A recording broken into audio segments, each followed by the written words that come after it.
Hello, how's it going? Today I thought I would talk about some of the new release films that I've seen. I used to write film reviews for the newspaper that I work at. I kind of still do, but it's a long complicated story that I won't get into here. But basically it means I get to go to a lot of preview media screenings, so I obviously get to see a lot of the new release films before they come out. And so I thought I would use this advantage that I have to try doing some new videos where I talk about new releases. Obviously these are going to be Australian release dates, so they may not be in cinemas overseas. More than likely they've already been in cinemas and you can watch it somewhere though. So I have 5 films that are currently in cinemas in Australia or are about to be in cinemas. The first film I'm going to talk about is Annette. This is a film starring Adam Driver and Marianne Cotillard.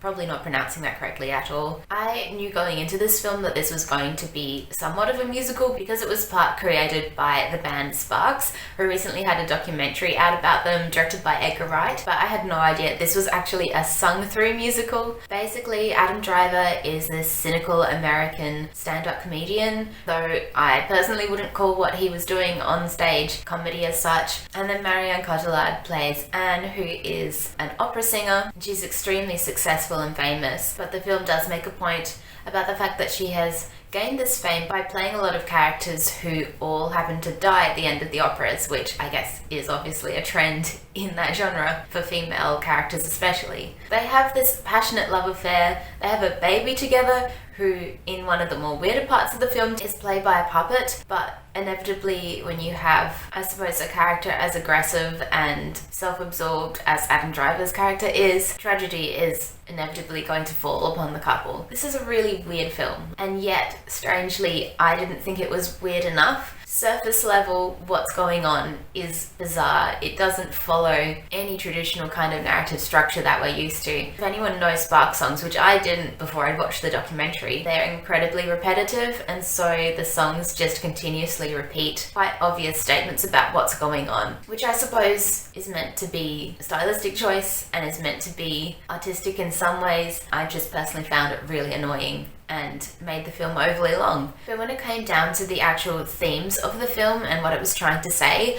I couldn't really find anything in it beyond the obvious idea that toxic and violent men are bad and toxic and hurt the people around them. And when you have that character as the protagonist, you cannot help but think you're meant to empathize with him in some way, even if maybe that's not the filmmaker's intention. Even if the point of the film is to expose men like this and say, look how terrible they are, why are we still centering the story around them anyway? Perhaps there is something in it and I just didn't get it, but personally for me, I didn't find it that interesting or artistic. It felt to me like it was just being wacky for wacky's sake, rather than having any purpose and meaning to it. I personally gave this one 1 star. If I'd written a professional review, which I didn't for this one, I probably would have given it 2 stars because I tend to be more generous in those reviews, mostly because unless a film is truly, truly horrendous and I don't think people should see it, then I'm not going to go around giving a film 1 star. This film has got some very good reviews from a lot of other people, so there's clearly something in it, but it just personally was not for me. The next film I'm going to talk about is Respect. This is a biopic about Aretha Franklin, starring Jennifer Hudson. It basically covers the first, I guess, 30 years of her life. We start off by seeing her as a child. Her father hosts parties with a lot of famous black musicians, and she is brought out to perform in front of them because she is clearly a talented singer even at the age of 10. The film then jumps ahead to her age about 17 and she travels around with her father and Martin Luther King, and she sings at the sermons that he gives campaigning for American civil rights. We also see that she has 2 children already, and the film kind of flashes back a little bit to show that she was sexually abused as a child by guests from her father's party and was actually pregnant at the age of around 10 years old. I went into this film having no idea about Aretha Franklin's life and obviously just knowing her famous songs. And it's really tragic what happened to her. That is one of the worst parts of the film. Her life continues to be quite tragic throughout the time that she was releasing all the hits that we know about as well, with her husband at that time being quite abusive and very controlling of her career as well. So personally, not knowing anything going in, I found the film very educational. I learnt an enormous amount about Aretha Franklin's life and what she went through, but in the way it was presented, and I've seen this in other reviews as well, it felt like a dramatized version of her Wikipedia page, and I felt like you never really got a true sense of her as a real person. As much as Jennifer Hudson was doing a really good job in terms of replicating her voice and the way she looks, and obviously the singing is absolutely incredible. But even when it came to the performances of the songs, I never felt like I was fully engaged. The film tended to keep cutting away from Hudson singing and go to reactions from the crowd or people she knew who were watching from the side of the stage. And I think it was trying to use the songs narratively in that way, but I would have just preferred it if we'd just seen her perform to give us a real understanding of why she became famous in the first place. There's been a huge amount of female musician biopics recently, like Renee Zellweger playing Judy Garland, Andra Day playing Billie Holiday, and even Tilda Coben-Hervey playing Helen Reddy. She didn't even do her own singing, but those 3 films, the performances were by far the best part because the camera focused in on their faces and you really got the sense of them telling their own story through their music. And obviously Renee Zellweger and Andra Day are both actually quite incredible at singing and performing as well. So that aspect really let it down for me because that was the part I was kind of looking forward to the most, having that expectation that, well, at least the music would be really good. I gave this one 3 stars. It's technically a perfectly okay film and it tells the story that it wants to tell, but I didn't find it as emotionally engaging as I really wanted it to be. Next I want to talk about Reminiscence. This is a new sci-fi dystopian film starring Hugh Jackman, and right from the beginning you realise that this is meant to be a noir because it starts with a gruff male voiceover talking about how he used to be in the war, him and this irreverent sidekick played by Tandy Newton, and they live in Miami where because of climate change sea levels have risen to the point that it is like Venice now and everyone is nocturnal because it's too hot to go out in the daytime. He runs this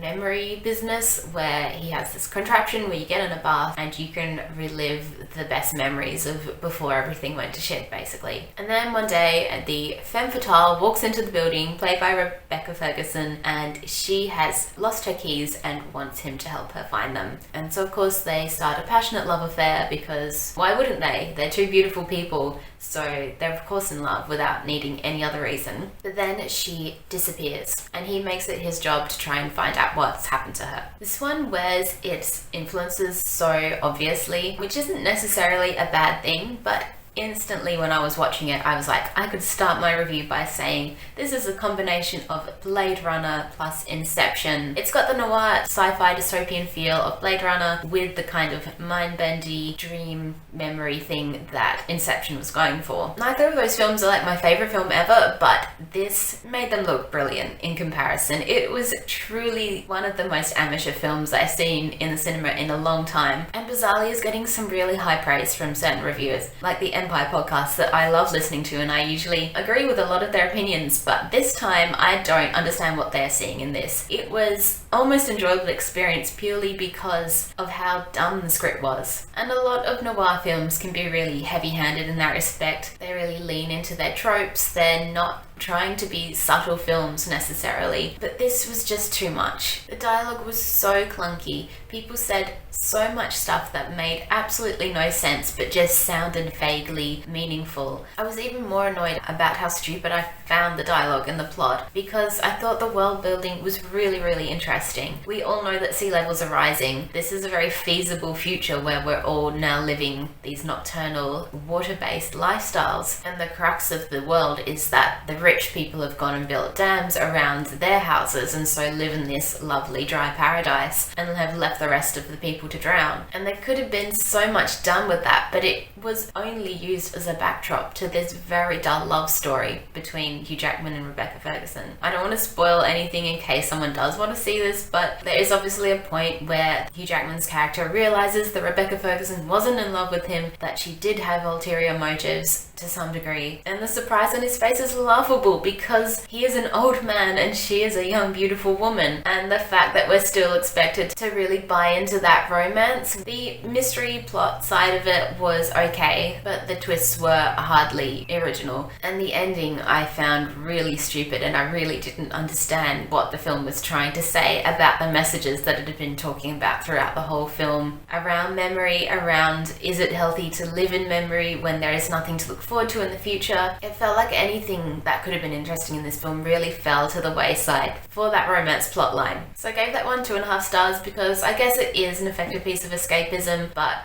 really not as good as it could have been. Next I want to talk about Free Guy, which I didn't actually see a media screening for this because I had to go to a wedding on that day. So when I did get the invite and saw it was the same date, I did think, do I have to go to the wedding? But no, I went to the wedding and it was lovely. So I paid money to see this film, which I would have preferred to see it free, obviously, but also because it wasn't that great. Free Guy, probably you've seen everywhere. It's the Ryan Reynolds film that he has been promoting for the past 2 years because the release date has been pushed back many times. He is in the film as a man called Guy, who is a NPC, a non-playable character. You can tell I don't play video games, who, when he sees Jodie Comer, suddenly gets free will and starts playing as if he is a playable character. So Jodie Comer and Steve from Stranger Things are in the real world. They used to be partners who created this game together where it was just this nice world and you watched people interact. They sold the idea for their game to a massive corporation, boss of which is Taika Waititi, and then this massive corporation took their code and created this free city game that Guy lives in. Steve, well, the actor's name is Joe Keery, but I always call him Steve. He goes to work for the corporation because he's just kind of resigned to that, whereas Jodie Comer's character decides to go into the game because she is sure she can find the code that proves that Taika Waititi stole their code. I was really expecting this to be very funny because Ryan Reynolds is in it, and I do find him quite funny when he's being interviewed. I can't even think of that many films I've seen him in except The Proposal, which I haven't seen for a long time, but I found it funny at the time. So I think he can be very funny, like that is his thing. And I know he didn't write the script, but he was clearly heavily involved with the production of this film, and I just found it really bland. Like, some of the jokes were okay, the storyline was fine, the characters were alright. It mainly kept me engaged because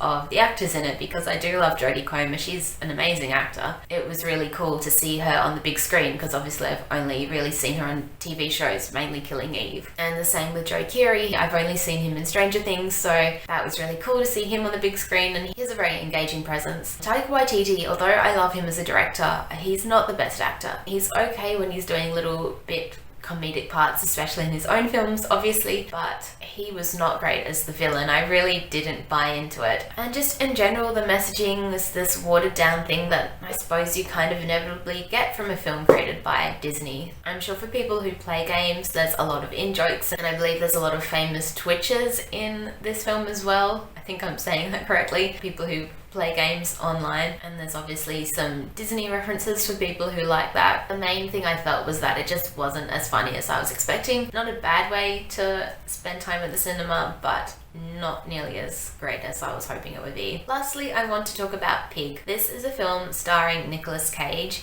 He plays this truffle hunter, I suppose you call him, who lives out in the woods outside of Portland. His only interaction with other human beings is the guy he sells the truffles to, played by Alex Wolff. But other than that, he spends his whole time hanging out with his truffle pig. I love this pig. It was only on screen for probably less than 10 minutes, but I love it. I'm obsessed with it. It was the cutest pig. I already love pigs a lot, except for the Pig and Babe. I didn't like that pig that much. I don't like films where real animals are speaking. Find it disturbing. Anyway, this pig was so cute, and apparently it wasn't even a trained pig, and I knew what was coming because I already knew that the plot is his pig gets stolen and he has to go find it, and so it made it all the more worse when the pig does get stolen. Nicolas Cage seeks out Alex Wolff's character, and they set off on a journey together to try and find the pig. This really is quite a strange film. I'd say this is much stranger than Annette, even though Annette seems surface level stranger. This one, in the way it's constructed, is definitely quite odd. You're never sure where it's going to go next because kind of